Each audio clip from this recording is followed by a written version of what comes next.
The Lacrosse Center is more than 30 years old and is a prime spot for concerts, weddings, and conventions. But the center's director says it needs to be updated in order to compete with other venues. News 8's Brittany Schmidt has more on the needed renovations. The Lacrosse Center's convention hall and arena were originally built in 1980, but the size nearly doubled in 2000 with a $14 million expansion. Now the center is hoping to remodel and update some of the key areas to accommodate bigger events and help the local community bring in more business.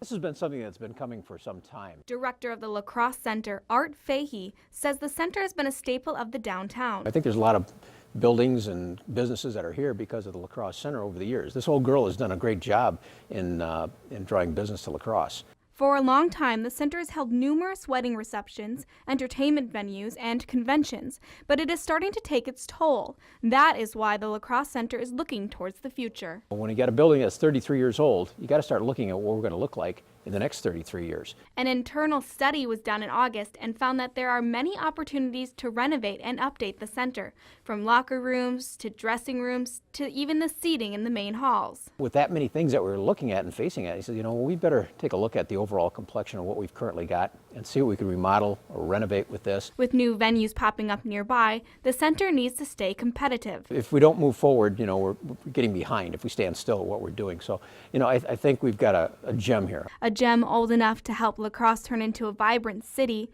but maybe a little out of date to have a long, bright future. When we start looking at all these things, there's a big project in front of us here in one way, shape, or form or another, but it gives us an opportunity to take an overall look at what we've got as a footprint. Can we expand? Is the market there? And where we go from here.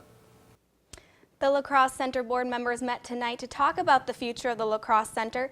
Fahey says they are just in the beginning stages of getting approval to start talking about renovations or expansions. All right, thank you, Brittany. It could take about 6 to 8 months to get everything together before they actually start looking at what can be done at the center.